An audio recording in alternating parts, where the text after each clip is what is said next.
mag-inquire para Traffic katagal. pumunta tayo ng Baguio. Dito kami sa Victory Alam Line. na natin yung Mag-inquire kami ng ticket. Dito na tayo sa Victory Line. Okay, nandito na kami sa Victory Liner para mag-inquire. Victory Line. Last na punta ko dito, yung pumunta si Nonoy ng Baguio para mag-review. Siguro mga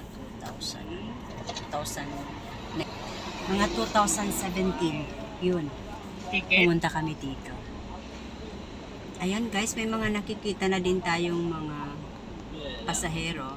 Siguro mga magbabakasyon din po sa Arrival. Baguio. Ayun yung passenger. Isang pamilya. Yun yung passenger Kung mga entrance. dumarating pa. Tumgo ako, tumgo. Sarap Nagugutom siguro na daw siya.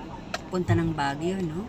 Dito na kami sa may passenger. Hindi pa ako nakapunta doon, pero Mag-inquire. someday, sana.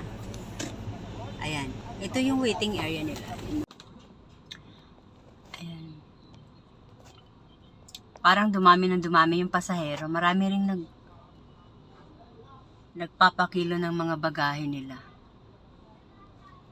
Ayan. Pero dati kasi wala namang bagahe si Nonoy, kaya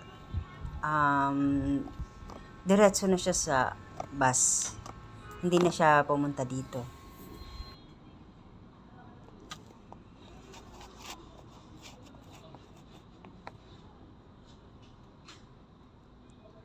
Passenger entrance. Ayan, meron pang Ikaw na lang dumarating kukuha, na ha? Dito na lang mga ako, ha? pasahero. Meron din kanina ako napansin isang Ito bus. yung mga bus nila.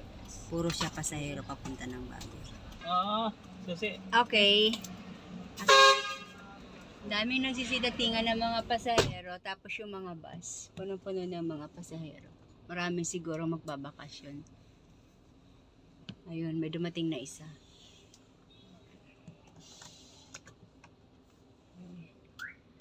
Ang Victory Liner. Ayan. Ang daming mga pasahero, parang puno siya. Ang dami sigurong pupunta ng Baguio para magbakasyon. Okay. Ang dami nilang bus. Ang daming pasahero.